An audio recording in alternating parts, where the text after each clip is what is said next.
আমরা সবাই অবগত আছি যে রমজানুল মুবারকের শেষ দশকের মধ্যে শবে কদর লাইলাতুল কদর হয়। তো 21 তারিখ থেকেই আলহামদুলিল্লাহ সবাই যার যার সাধ্য অনুযায়ী কদরের তালাশ ইবাদত করতেছেন। ঠিক সেভাবে আজকেও আমরা সেই শবে কদরের উদ্দেশ্যেই একত্রিত হয়েছি এবং ইবাদতের মধ্যে কাটাচ্ছি।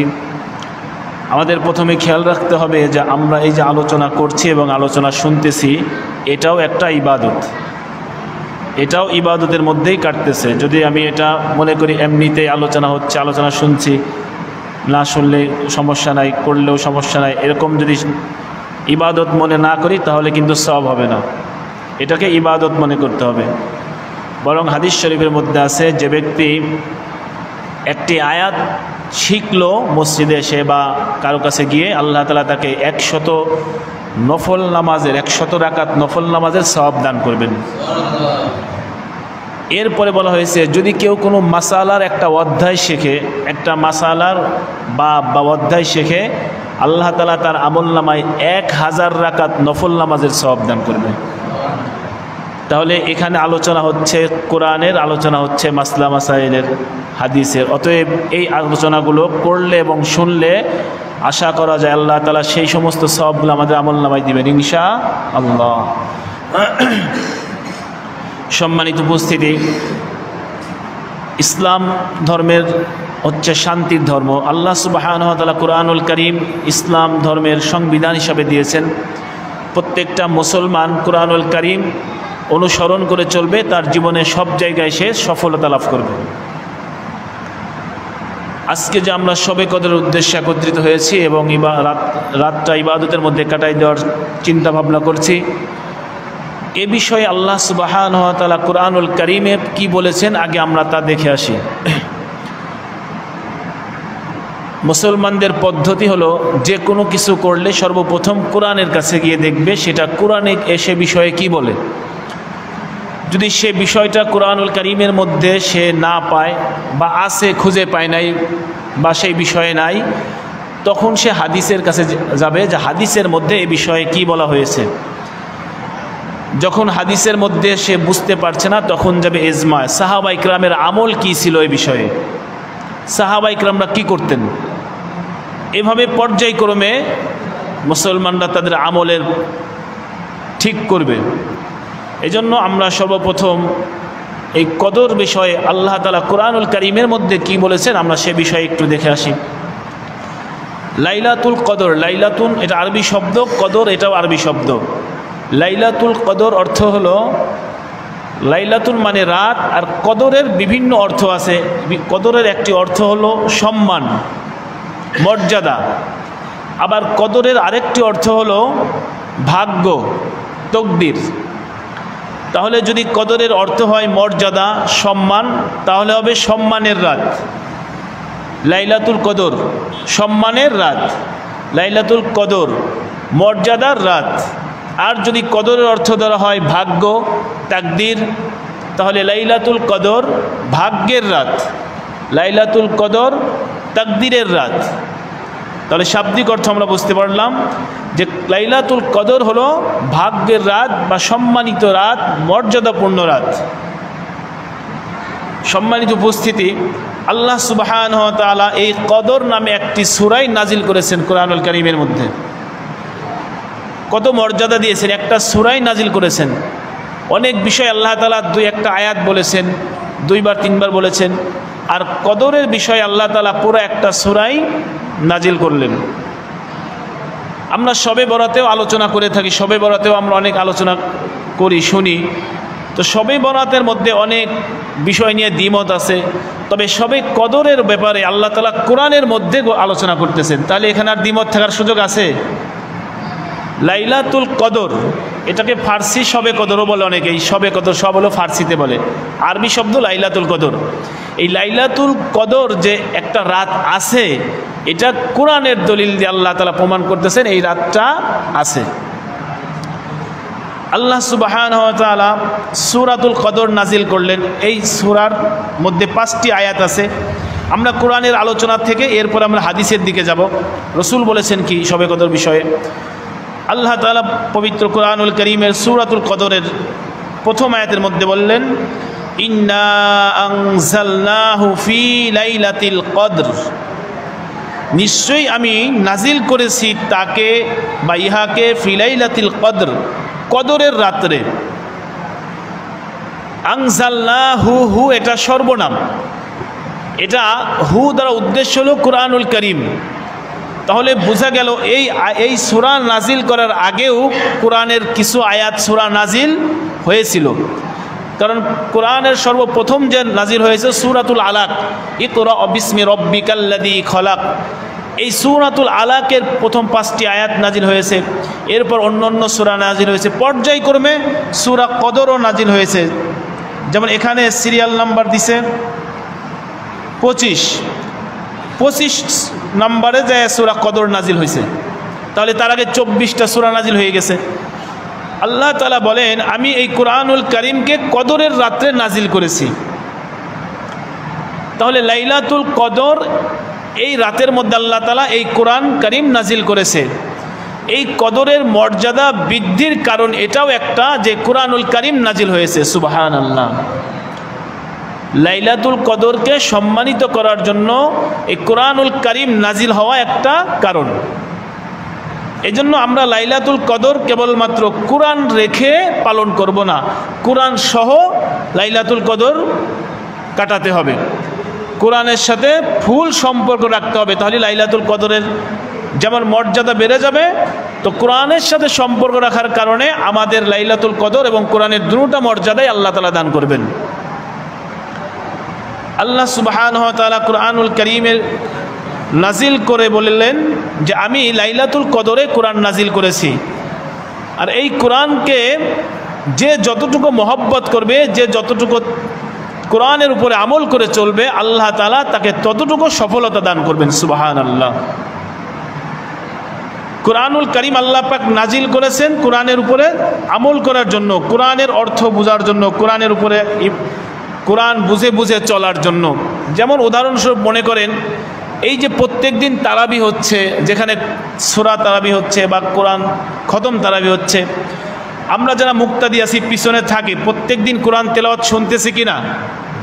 শুনতেছি। সম্মানিত উপস্থিতি, এই কোরআনুল কারীম রমজান মাসে আমরা যতটুকু শুনি, অন্য মাসে কি এত শোনা হয়?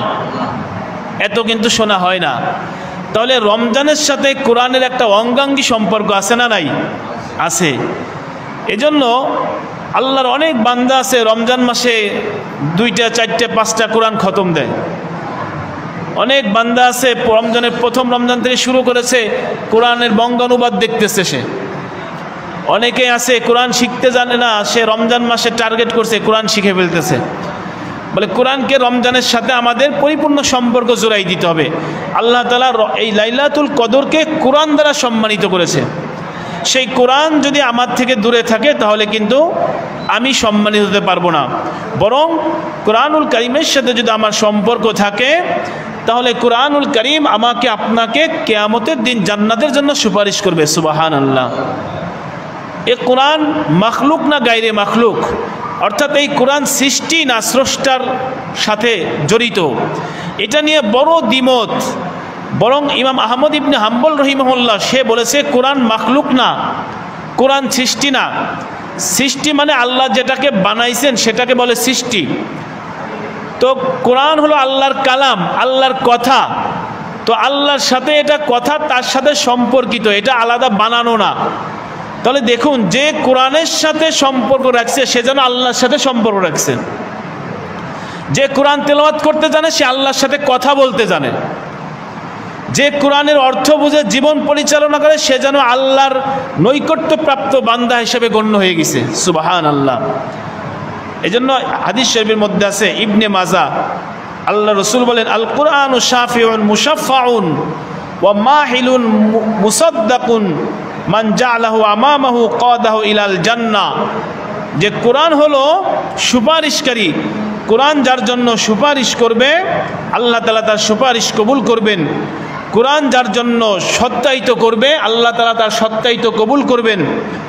যে ব্যক্তি কোরআনকে তার সামনে রাখবে, তার পথ প্রদর্শক হিসেবে কোরআন রাখবে, আল্লাহ নবী বলেন ইলাল কাদাহু ইলাল জান্নাহ, এই কোরআন তাকে জান্নাতের দিকে নিয়ে যাবে।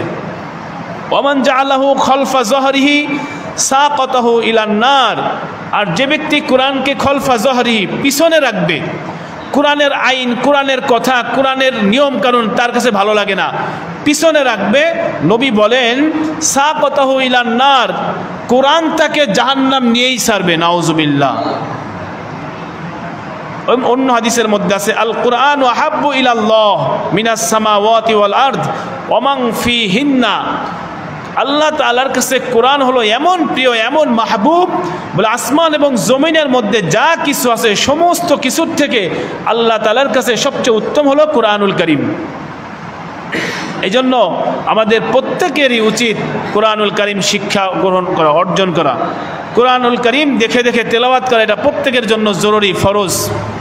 যারা তেলাওয়াত করতে জানি, অর্থ দেখা, অর্থ যারা জানি, তারা কোনো আলেমের শরণাপন্ন হয়ে বা কোনো আলেমের সান্নিধ্যে গিয়ে কোরআনের ব্যাখ্যা দেখা, যাতে করে কোরআনের সঠিক বুঝ আমার মধ্যে, আপনার মধ্যে এসে যায়, আর জীবন পরিচালনা করা সহজ হয়ে যায়।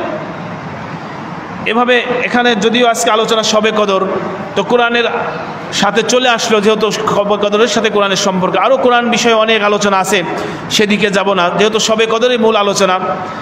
এই কোরআনের ব্যাপারে রসুল ধমক দিয়েছেন, কেউ যদি কোরআনের থেকে দূরে থাকে, কোরআন না শেখে, কোরআন না বোঝে, ছেলে সন্তান মেয়েদেরকে কোরআন না বোঝায়, তাদের ব্যাপারে আল্লাহর নবী কিয়ামতের দিন আল্লাহর কাছে বিচার দিবেন, তাদেরকে আল্লাহর কাছে কাঠগড়ায় দাঁড় করাবেন।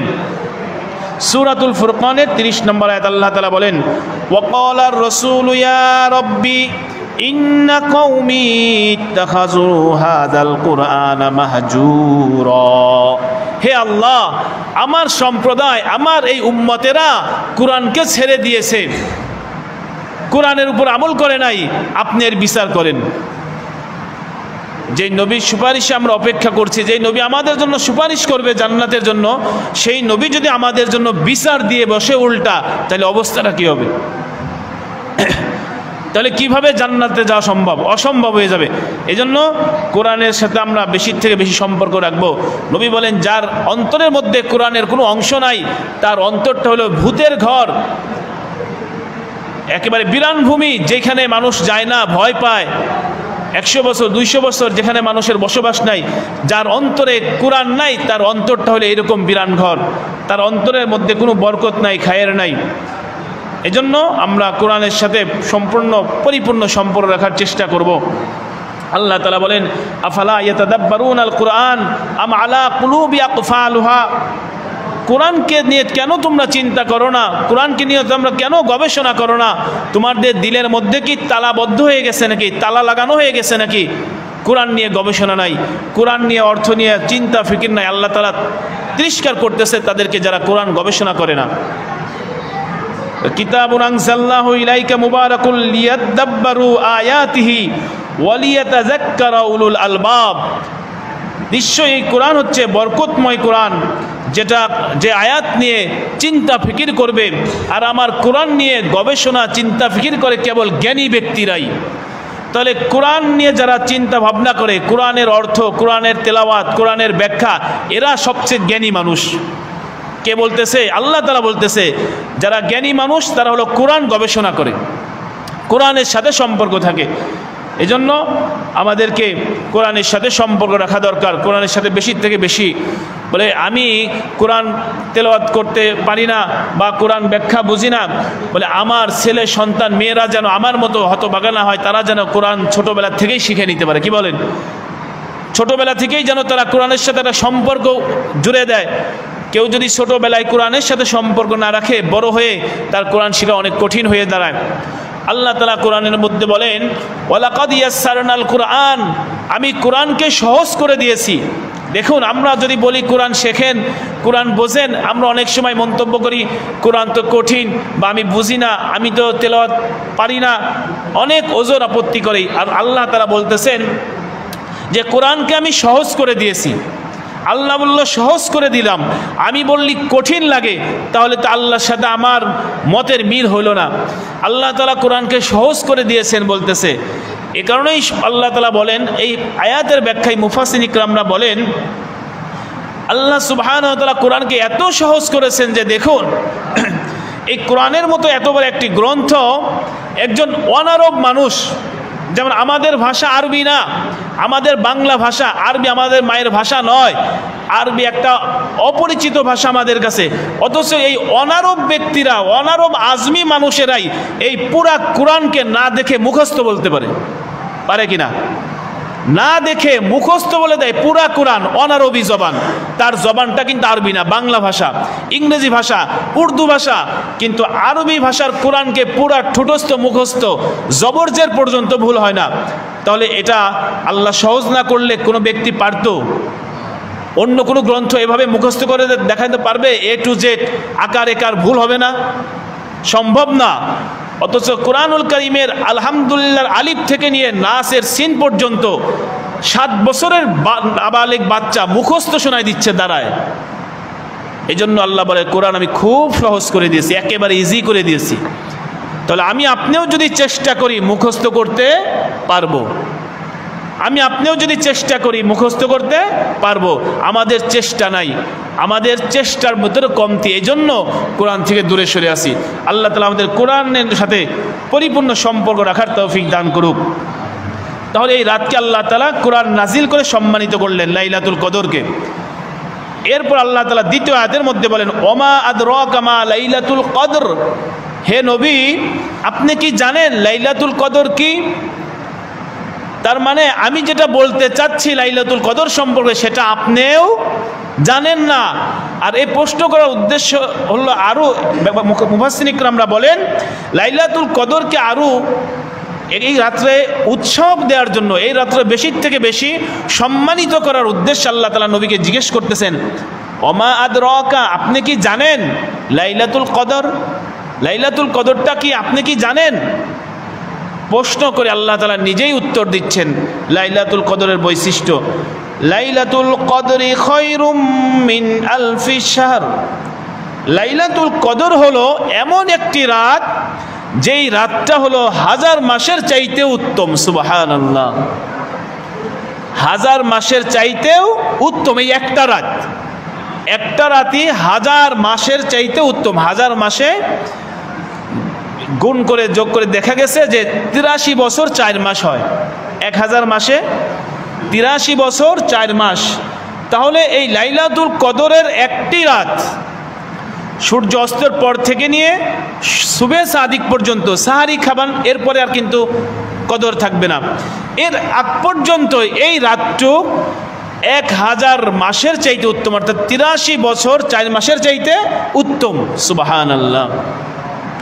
বলে এই সূরা যখন নাজিল হয়েছিল, রাসূলুল্লাহ সাল্লাল্লাহু আলাইহি সাল্লাম সাহাবা ইকরামকে বনি ইসরাইলের ঘটনা শোনাচ্ছিলেন। হাদিসের মধ্যে আছে যে বনি ইসরাইল সম্প্রদায়ের একজন ব্যক্তি, সে 1000 মাস আল্লাহর রাস্তায় যুদ্ধ করেছে। বলে 1000 মাসের মধ্যে সে অস্ত্রকে সংবরণ করে নাই, অস্ত্রকে কোষে ঢুকায় নাই, শুধু যুদ্ধের ময়দানেই কাটাইছে। সাহাবা ইকরামরা তার ইবাদতের প্রতি ঈর্ষান্বিত হলেন। আরে 1000 বছর সে শুধু কি করেছে? যুদ্ধই কাটাইছে। আমরা তো 1000 বছর বাঁচি না, আমরা তো 1000 মাস বাঁচি না। আমাদের গড় আয়ু হলো 60-65 বছর, 60 থেকে 65 বছর গড়। তাহলে 83 বছর 4 মাস সে শুধু যুদ্ধেই কাটাইছে, আর বাকি ইবাদতগুলো, তাহলে তো কোনোদিনও ইবাদত করে তাদের সমান পারবো না। সাহাবা ইকরামরা এভাবে একটু মনে কষ্ট নিচ্ছে।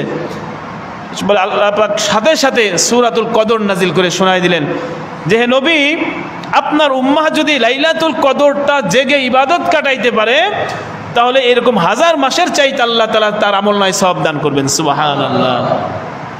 তা আমাদের জীবনে কি লাইলাতুল কদর একবার আসছে নাকি? একবার আসতেছে? তাহলে একবারে যদি 83 বছর 4 মাসের সওয়াব হয়, তাহলে যদি আমার বয়স হয় 30, আমার বছর হয় 40, 15 বছর মাইনাস করলাম, ধরেন 15 বছর নাবালিগ ছিলাম, তাহলে 15 বছরের পর থেকেও যদি তার 40 বছর বয়স হয়, তাহলে কতবার আসে? 25 বার। তাহলে তার জীবনে 25 বার লাইলাতুল কদর পাইছে। তাহলে 25 বারের সাথে 83 বছর 4 মাস গুণ দেন, কত হয়? কি বলেন? তাহলে জীবনে লাইলাতুল কদর অনেক পাচ্ছি না আমরা। তাহলে একটু কষ্ট করে যদি রাতটা জাগাই দিতে পারি, রাত জেগে ইবাদতে কাটাইতে পারি, বলে যার অন্তরে দিলের মধ্যে যদি মজা লাগে, যে কোনো জিনিস ভালো লাগে, ঠিক কিনা? অন্তরে যদি শান্তি না থাকে তাহলে কোনো কিছুই ভালো লাগে না। এক শায়ের কবি বলতেছেন যে তোমার প্রিয়জন যিনি, তার পক্ষ থেকে জুলুম হোক আর ইনসাফ হোক, তারপরেও তোমার ভালো লাগে, কারণ তুমি তারে ভালোবাসো। যেমন ছোট্ট একটা বাচ্চা আপনি মনে করেন কোলে নিলেন, আদর করলেন, মহব্বত করলেন, এই বাচ্চা কোলে নেবার পরে হঠাৎ একটা আপনার মুখে থাপ,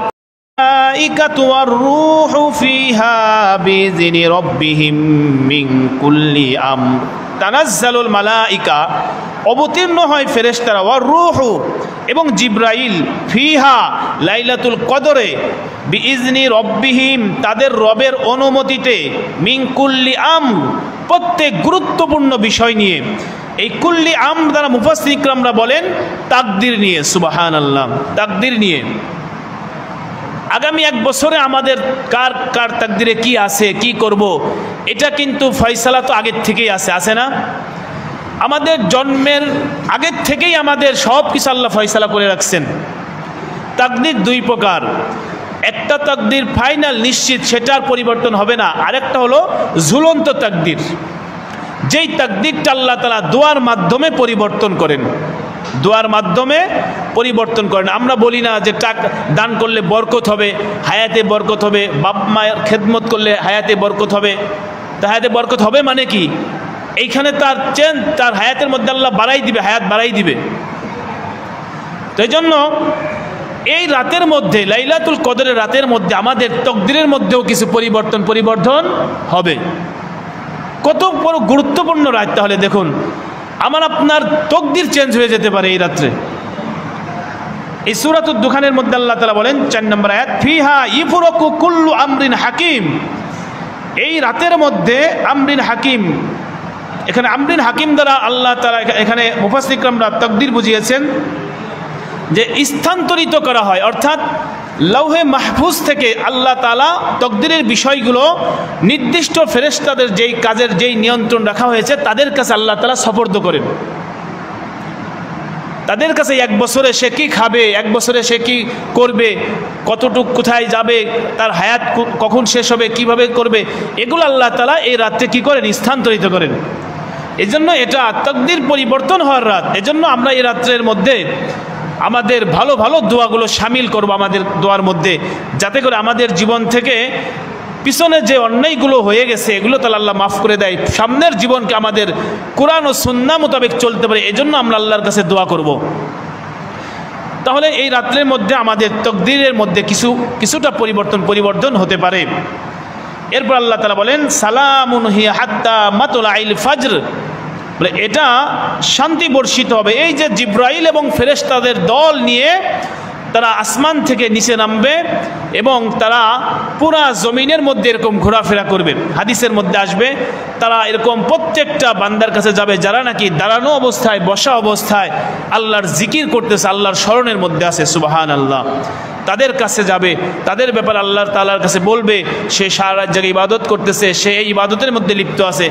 এই জন্য আমরা সারা রাত ইবাদতের মধ্যে কাটানোর চেষ্টা করবো। হিয়া হাত্তা মাতলাইল ফাজর, এই রাতের শেষ মুহূর্ত পর্যন্ত, সুবহে সাদিক পর্যন্ত আল্লাহ তাআলা এই নিয়ামতগুলো জারি রাখবেন, সুবহানাল্লাহ। তাহলে আমরা কদরের বিষয়ে কোরআনুল কারীমের মধ্যে দুটো সূরায় স্পষ্ট বর্ণনা পাই। এক হলো সূরাতুল কদর, আরেকটা হলো সূরাতুদ দুখানের প্রথম 4টি আয়াত। এই আয়াতগুলোর শুধু অনুবাদ দেখলেই আমরা কদর সম্পর্কে কোরআন থেকে যথেষ্ট বুঝতে পারবো যে আল্লাহ তাআলা কোরআনের মধ্যে সূরাতুল কদরের মধ্যে কদর বিষয়ে আলোচনা করেছেন। এরপর আমরা হাদিসের দিকে আগাই। নবী মুহাম্মদ সাল্লাল্লাহু আলাইহি সাল্লাম কদর সম্পর্কে কি বলেছেন? বুখারী শরীফের হাদিস, হযরত উবাদা ইবনে সামিত রাদিয়াল্লাহু তাআলা থেকে বর্ণনা। উনি বলেন, ক্বালা খরাজান নবিয়্যু সাল্লাল্লাহু আলাইহি ওয়াসাল্লাম লিইউখবিরানা বিলাইলাতিল কদরি ফাতালাহা রাজুলানি মিনাল মুসলিমিন।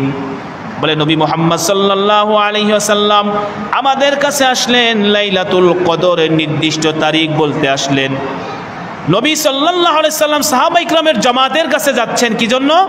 লাইলাতুল কদরের তারিখ বলার জন্য। ফাতালাহা রাজুলানি মিনাল মুসলিমিন, রাসূল এসে দেখলেন দুইজন মুসলমান পরস্পরের ঝগড়া করছে।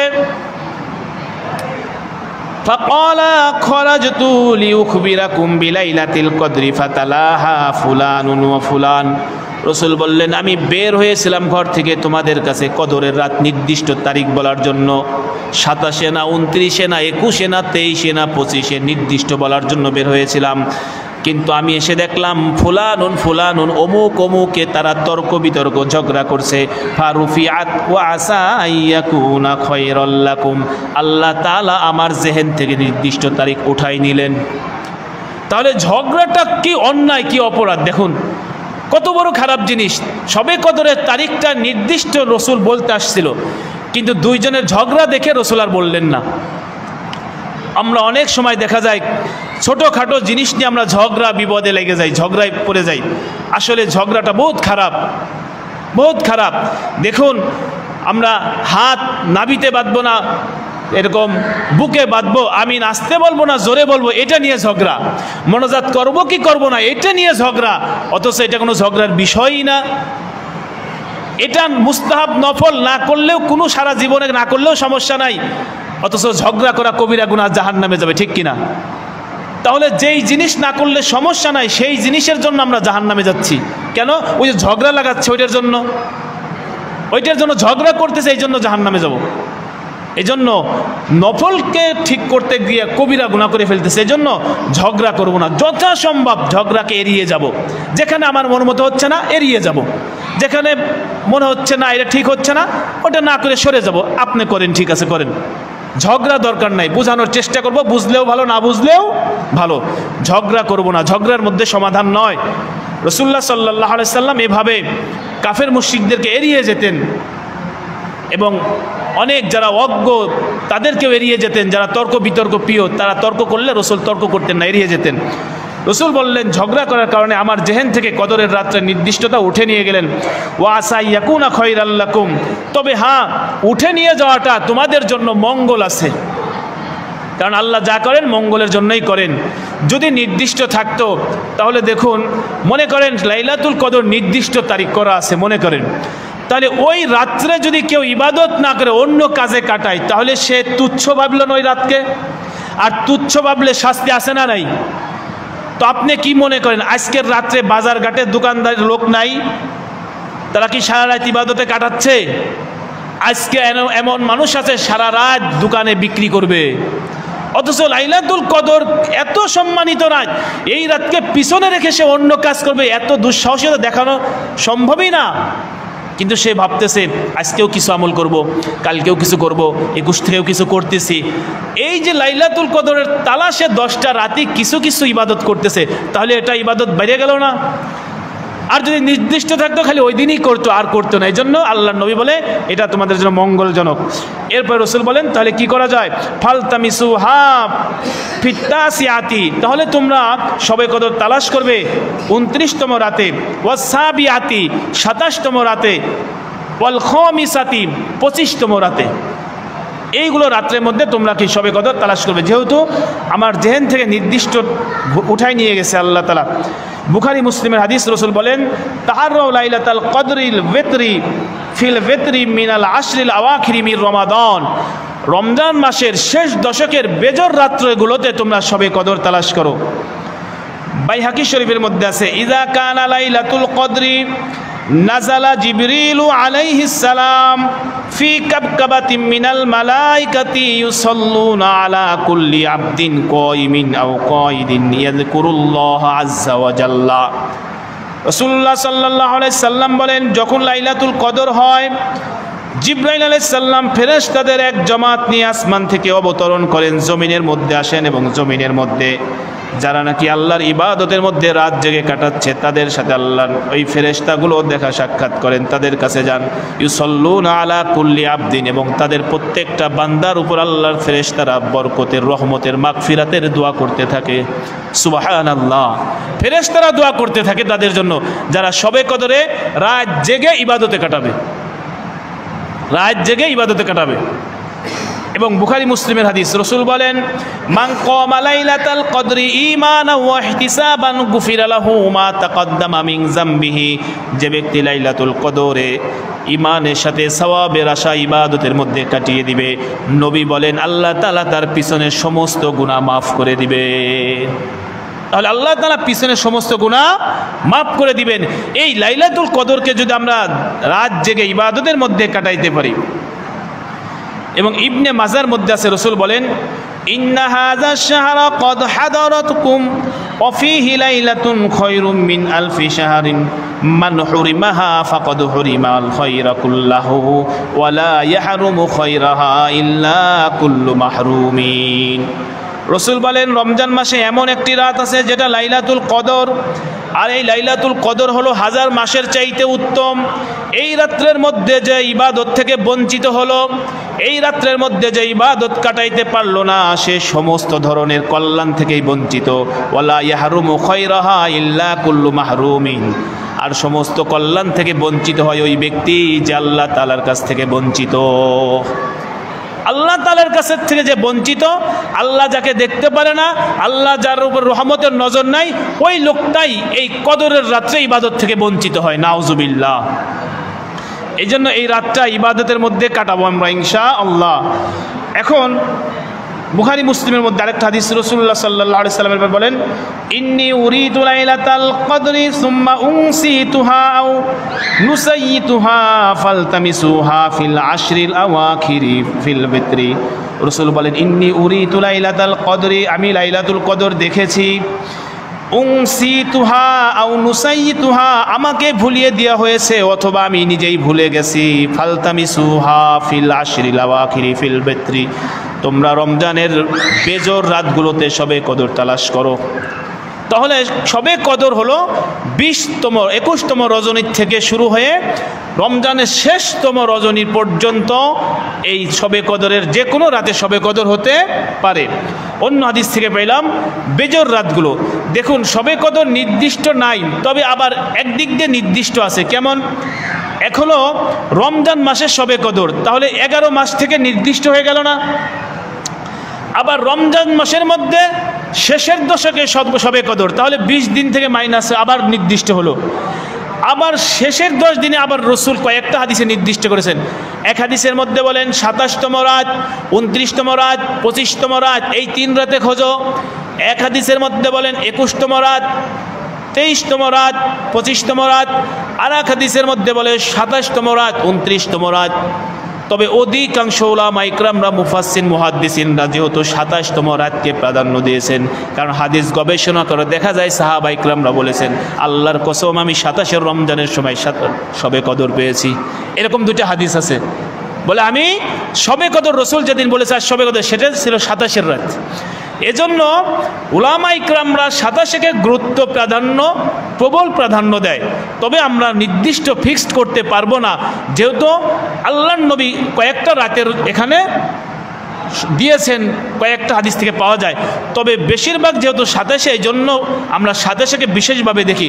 তবে প্রত্যেকটা রাতই শবে কদরের নিয়তে শবে কদর তালাশে ইবাদত করা উচিত। কি বলেন? ইনশাআল্লাহ পারবো তো? ইনশাআল্লাহ। এখন যদি আমি শবে কদর পেয়ে যাই, শবে কদর যে পাবো তার আগে শবে কদরের কিছু আলামত। শবে কদর যে আজকে আমি বুঝবো কেমনে? বলে শবে কদরের জন্য আমরা কিছু চেক করতে পারি শবে কদর তালাশের জন্য। যেমন শবে কদরের একটি আলামত রসুল বলেন, সাহাবা ইকরামরা বলেছেন যেই রাত্রে শবে কদর আমরা পেয়েছি সেই দিন দেখেছি রাসূলুল্লাহ সাল্লাল্লাহু আলাইহি সাল্লামের কপালে এবং নাকে কাদা লেগে গেছে নামাজ পড়ার কারণে। তার মানে শবে কদরের রাত্রে হালকা বৃষ্টি হবে, হালকা বৃষ্টি হবে। শবে কদরের রাতের আবহাওয়াটা হবে একেবারে ঠান্ডাও না একেবারে গরমও না, নাতিশীতোষ্ণ, অর্থাৎ ঠান্ডাও না গরমও না, এরকম একটা আবহাওয়া থাকবে শবে কদরের রাত্রে। এবং শবে কদরের রাত্রের পরের দিন সকালে সূর্য উদয় হবে হালকা আলো নিয়ে, তাপ বেশি হিট থাকবে না। এভাবে এরকম আরও কিছু আলামত আছে। অনেক সাহাবা ইকরামকে আল্লাহ তাআলা স্বপ্নে দেখাইছেন শবে কদর, অনেকেই শবে কদর পেয়েছেন। তো এভাবে শবে কদরের কিছু আলামত। হযরত আয়েশা সিদ্দিকা রাদিয়াল্লাহু তাআলা আনহা বলেন, ইয়া রাসূলুল্লাহ, যদি আমি শবে কদর পেয়ে যাই তাহলে আমি কি দোয়া করব? রাসূলুল্লাহ সাল্লাল্লাহু আলাইহি সাল্লাম বলেন, কুলি আল্লাহুম্মা ইন্নাকা আফুউন তুহিব্বুল আফওয়া ফাফু আন্নি। সবে কদর পেলে তুমি এই দোয়াটা পড়বে। আমরা সবাই একসাথে আমার সাথে পড়ি, আল্লাহুম্মা ইন্নাকা আফুউন তুহিব্বুল আফওয়া ফাফু আন্নি।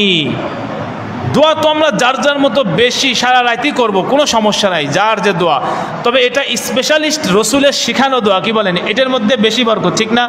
কারণ রসুলের মুখ দিয়ে শিখানো দোয়া যে আয়েশা তুমি যদি সবে কদর পেয়ে যাও তাহলে এই দোয়াটা পড়বে, আল্লাহুম্মা ইন্নাকা আফুউন তুহিব্বুল আফওয়া ফাফু আন্নি। আরবি যারা জানি না, বাংলাটা হলো এমন, হে আল্লাহ আপনি ক্ষমাকারী, আপনি ক্ষমা করতে ভালোবাসেন, অতএব আমাকে ক্ষমা করে দেন। হে আল্লাহ আপনি ক্ষমাকারী, আর কেউ ক্ষমাকারী না, আপনি ক্ষমা করতে ভালোবাসেন, এজন্য আল্লাহ আমাকে আপনি ক্ষমা করে দেন। এই দোয়া বেশি বেশি করবেন। সম্মানিত উপস্থিতি, তাহলে রাত্র আমরা ইনশাল্লাহ ইবাদতের মধ্যে জাগিয়ে কাটাবো। রসুল 21তম রাত থেকেই সারা রাত জায়গায় ইবাদত করতেন। দেখুন রসুলের লাইফ স্টাইল ছিল ঈশান নামাজের পরেই ঘুমিয়ে যাওয়া।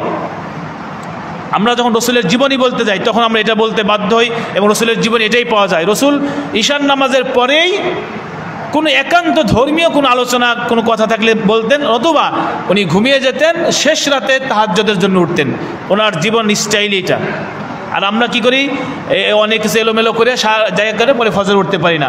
তবে ইল্লা মাগার কেবলমাত্র শুধু রমজানের শেষ 10 রাত রসুল সারা রাত জাগিয়ে ইবাদত করতেন। সুবহানাল্লাহ। রসুলের পা ফুলছে কখন? ওই যে আমরা শুনি যে রসুলের পা ফুলে গেছে নামাজের দ্বারা, কখন, কি বলেন? রসুল্লাহ সারা রাত দাঁড়ায় নামাজ পড়ছে। আপনি দাঁড়ান 2 ঘন্টা, দেখেন পাও ফোলা হয়, শুরু হয় কিনা, কি বলেন? তারাবি পড়লেই পাক খায় পড়ে যাবে, সেই 1 ঘন্টা দাঁড়াই থাকি, দেখেন কেমন লাগে। তো এই জন্য রসুল রাত জেগে জেগে ইবাদত করছে, এটা রসুলের আমল। কেবলমাত্র রমজানের জন্য, অন্য সময় উনি এত রাত জেগে ইবাদত করেন নাই। এই জন্য আমরা রাত জেগে ইবাদত করব, সারা রাত জেগে ইবাদত করবো। ফজরের নামাজ অবশ্যই কিন্তু জামাতে পড়তে হবে। তাহলে আমরা এই রাতের মধ্যে কি কি ইবাদত করতে পারি, বিশেষ কিছু ইবাদতের আলোচনা বলি, আর বাকি যে কোনো ইবাদত আপনি করতে পারবেন, নফল ইবাদত। তো বিশেষ কিছু ইবাদতের ব্যাপারে, যেমন আমরা এই রাত্রে মনে করেন কিয়ামুল লাইল যেটাকে বলা হয়, অনেক কোরআন হাদিসের মধ্যে সব জায়গায় আছে কিয়ামুল লাইলের ব্যাপারে রসুল গুরুত্ব দিয়েছেন। কিয়ামুল লাইল মানে দাঁড়াই দাঁড়াই ইবাদত করা, আর এটা তার উদ্দেশ্য হলো নামাজ। এটা তার উদ্দেশ্য নামাজ। আপনি রাত জেগে দাঁড়াই দাঁড়াই নামাজ পড়বেন এই রাত্রে বেশি বেশি। এখন আবার কথা খেয়াল রাখা লাগবে, রসুলের উদ্দেশ্য হলো যে আপনার নামাজের কোয়ালিটি হতে হবে, কোয়ান্টিটি দরকার নাই। আপনার নামাজের সংখ্যা দরকার নাই, নামাজের সৌন্দর্য দরকার। কি দরকার? নামাজের সৌন্দর্য দরকার, নামাজের সংখ্যা দরকার নাই। আমি দেখা যাচ্ছে 20 রাকাত নামাজ পড়ে ফেলছি, 50 রাকাত নামাজ পড়ে ফেলছি, 100 রাকাতও পড়ে ফেলছি। কি বলেন? উনি 100 রাকাত নামাজ পড়ছে 1 ঘন্টার মধ্যে, আর উনি 4 রাকাত নামাজ পড়ছে 2 ঘন্টা লাগছে। কার নামাজটা বেশি ভালো? যে 4 রাকাত নামাজ 2 ঘন্টায় পড়ছে তার নামাজটা বেশি ভালো। কারণ নামাজের হলো সৌন্দর্য বৃদ্ধি করা লাগবে, এটা উদ্দেশ্য। আমার মাথায় খেয়াল রাখবো আমরা এটা। আপনি নামাজের রাকাত লম্বা করেন, একেবারে যে কয়টা 10টা সূরা পারেন, 5টা সূরা পারেন, সব সূরা প্রথম রাকাতেই পড়ে ফেলেন। এরপরে আরেকটা সূরা পড়েন, মানে 2 রাকাতেই আপনি আধা ঘন্টা লাগাই দেন। এই তো আপনার এই নামাজ দরকার, এই নামাজের কথা বলা হয়েছে। আর গপাগপ সিজদা রুকু সিজদা করে সেরে অনেক রাকাত নামাজ পড়ে ফেললাম, এই নামাজ আল্লাহর কাছে কবুল হবে না, আপনার নামাজের জানও থাকবে না, এই নামাজ কিছুই করতে পারবে না। এই জন্য নামাজ 4 রাকাত পড়ি, 2 রাকাত পরপর নামাজ পড়বো। কয় রাকাত? 2 রাকাতে 2 রাকাত সালাম ফিরাবো, নফল নামাজ এটা বেস্ট। 2 রাকাত পরপর সালাম ফিরাবো, 2 রাকাত করে নামাজ পড়বো, রাকাতগুলো লম্বা করব, সিজদাগুলো লম্বা করব। সিজদা একেবারে 1000 বার সুবহানাল্লাহ বলবো। কতবার? 1000 বার সুবহানাল্লাহ বললে সিজদাটা লম্বা হবে না? সুবহানাল্লাহ সুবহানাল্লাহ সুবহানাল্লাহ, আল্লাহু আকবার। আর যে লোকটা সিজদায় গিয়ে 1000 বার সুবহানাল্লাহ বললো, ওর নামাজের তৃপ্তি আলাদা, মজাই আলাদা ওর। পরে দেখেন, একটু পরে দেখি যে আজকে 1 ঘন্টা 2 রাকাত নামাজ পড়বো, এটা ঘড়ি দেখে শুরু করেন। দেখুন আপনি নামাজের মজা পান নাকি, দেখুন দাঁড়ায় থাকলে মজা লাগে নাকি, রুকুতে গিয়ে সুবহান রাব্বিয়াল আযীম সুবহান রাব্বিয়াল আযীম সুবহান রাব্বিয়াল আযীম বলতেছেনি, দেখেন মজা লাগে নাকি। আয়েশা রাদিয়াল্লাহু আনহা জিজ্ঞেস করলেন, আয়েশা উম্মাতুল মুমিনিন, রাসূলের কিয়ামুল লাইল কেমন ছিল, রাত্রের নামাজ?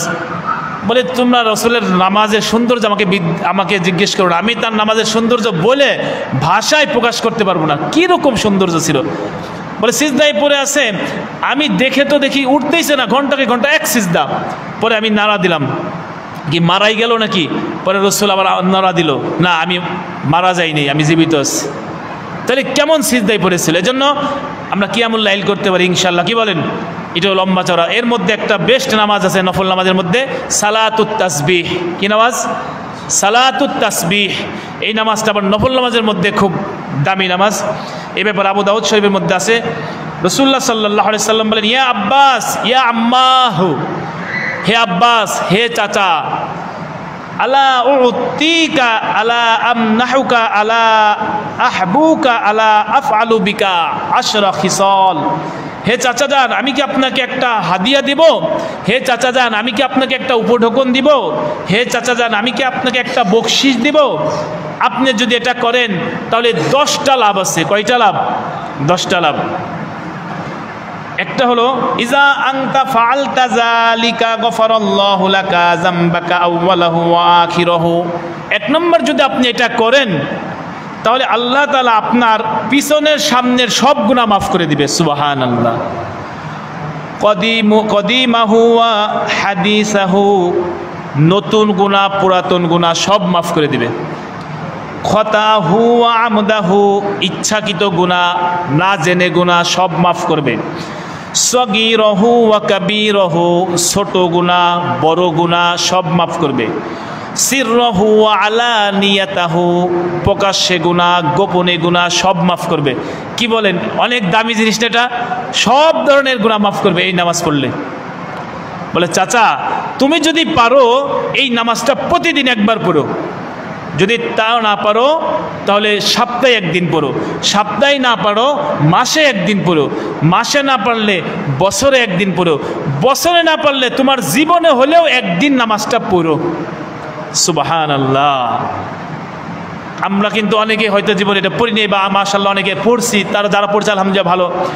এই নামাজটা আমাদের আজকে যারা রাত জাগবো ইচ্ছা করলেই সম্ভব, কারণ নামাজটা একটু লং হবে, তো এই জন্য রাত জাগলে সে আধা ঘন্টা 1 ঘন্টা নামাজের সময় দিতে পারবে।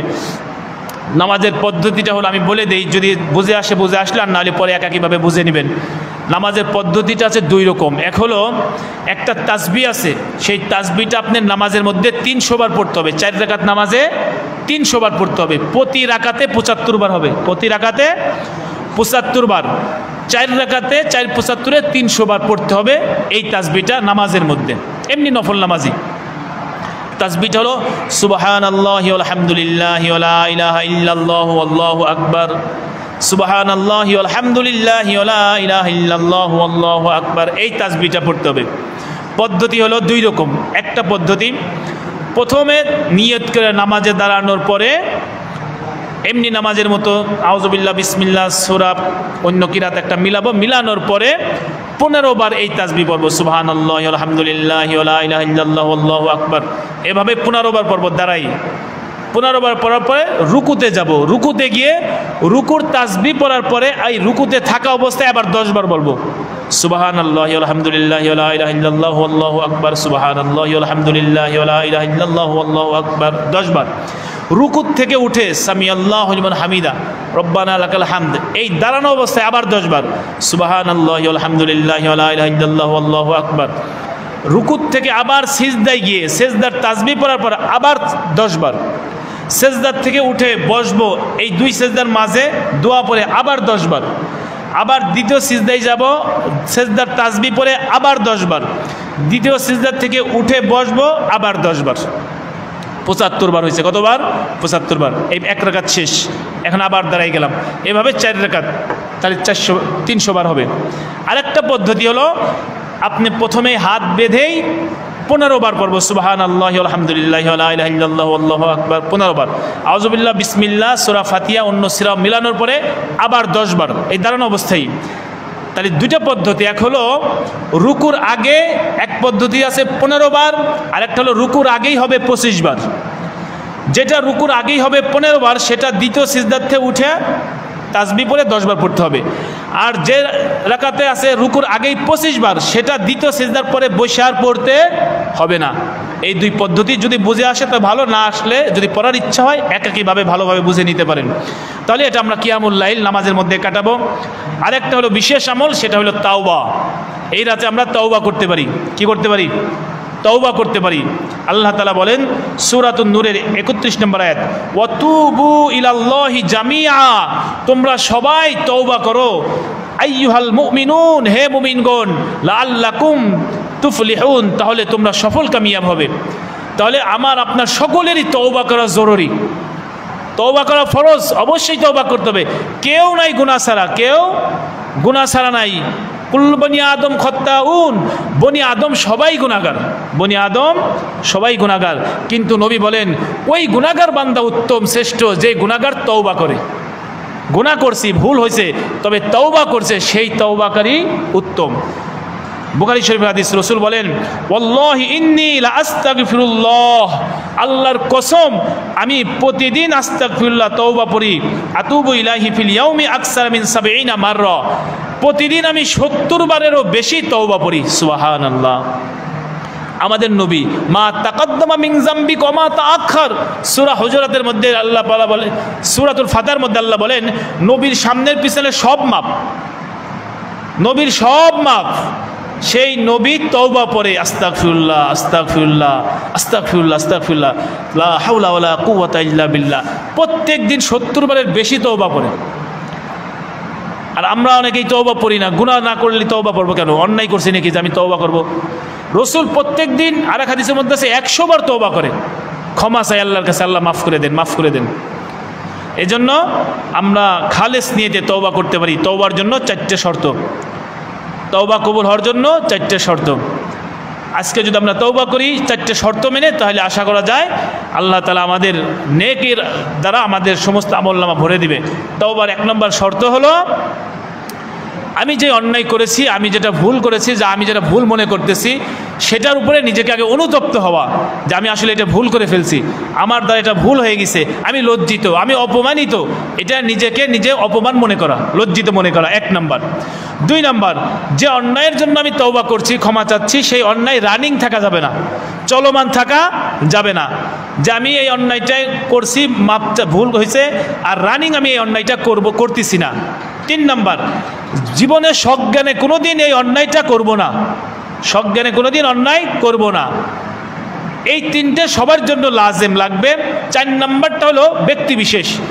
যদি কারো হক নষ্ট করে থাকি, আমি কারো হক যদি আমি নষ্ট করে থাকি, মেরে দেই, খেয়ে ফেলি, হস্তক্ষেপ করি, তাহলে তার হকটা তার কাছে পৌঁছাই দেওয়া।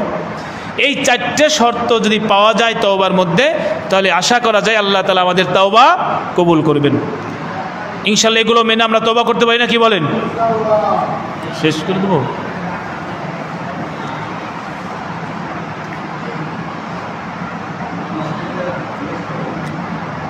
আরো লম্বা করবো না শেষ করে দেব?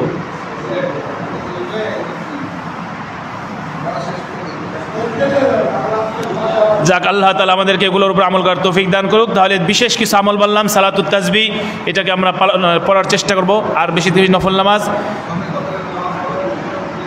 জি, আর একটা হলো এই তাওবা করব, এইটা অবশ্যই তাওবা করব যাতে আল্লাহ তাআলা মাফ করে দেন। আর যেটা শবে কদর, অনেকে অনেক রকম ধারণা করে শবে কদরের নামাজ কীভাবে পড়বো, দেখা গেল সে নাচ জানার কারণে নামাজই পড়তে পারলো না। ও বিশেষ করে অনেক মা বোন আছে বা যারা এ বিষয়ে সেরকম গবেষণা করে নাই, জানে না। তো আসলে সম্মানিত উপস্থিতি, শবে কদরের বিশেষ কোনো নামাজের পদ্ধতি নাই, শবে কদরের বিশেষ কোনো পদ্ধতি নাই। শবে কদর এটা লাইলাতুল কদর, এটা রাতের মর্যাদার পূর্ণ নাম রাখা হয়েছে।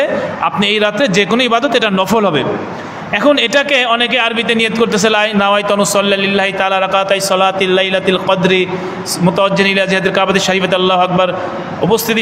উপস্থিতি আমরা একটা কথা খেয়াল রাখবো, আমি যে আরবি নিয়তটা করেছি, যে আরবিটা পড়েছি, এটা কিন্তু আমরা অধিকাংশ মানুষ অর্থ জানি না, জানি না। এই জন্য আমরা আরবি নিয়তের ব্যাপারে উৎসাহ দেই না।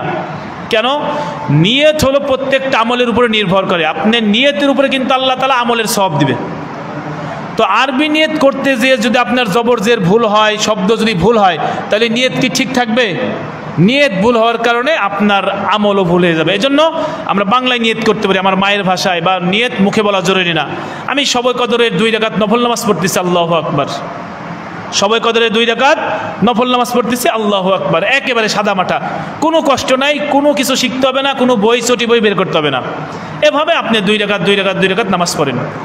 এখন বলে নামাজ কেমনে পড়বো? কদর পড়তে হবে, সূরা ইখলাস 10 বার পড়তে হবে, অমুক সূরা 3 বার পড়তে হবে, শর্ত বাইদে বাইন্ডিং করে দেবে, তো আমি জানি না, পারি না, আমি কেমনে পড়বো? কয় না, এগুলো কোনো বাইন্ডিং নাই, কোনো বাধ্যকতা নাই। আপনি যে কোনো সূরা, আপনি এমনি সময় যেরকম নামাজ পড়েন সেভাবে নামাজ পড়বেন। সূরা ফাতিহা পড়বেন, অন্য কোনো সূরা মিলাবেন, সূরা কদর পড়লে মিলাবেন, অন্য সূরা পড়লে মিলাবেন, অন্য আয়াত পড়লে মিলাবেন, এভাবে নফল নামাজ পড়বেন। তো আশা করি আমি মনে হয় নামাজের পদ্ধতিটা জানাতে পারছি। বিশেষ কোনো নিয়ত বা পদ্ধতি নাই, এমনিভাবেই নফল নামাজ পড়বেন। আপনি উল্লেখ করতে পারেন শবে কদরের নফল নামাজ আদায় করতেছি, আল্লাহু আকবার। এভাবে ইনশাল্লাহ সবাই আমলের মাধ্যমে আল্লাহ তাআলা আমাদের সকলকে শবে কদর পালন করার তৌফিক দান করুক। আমিন ওয়া আখিরু দাওয়ানা আনিল হামদুলিল্লাহি রাব্বিল আলামিন।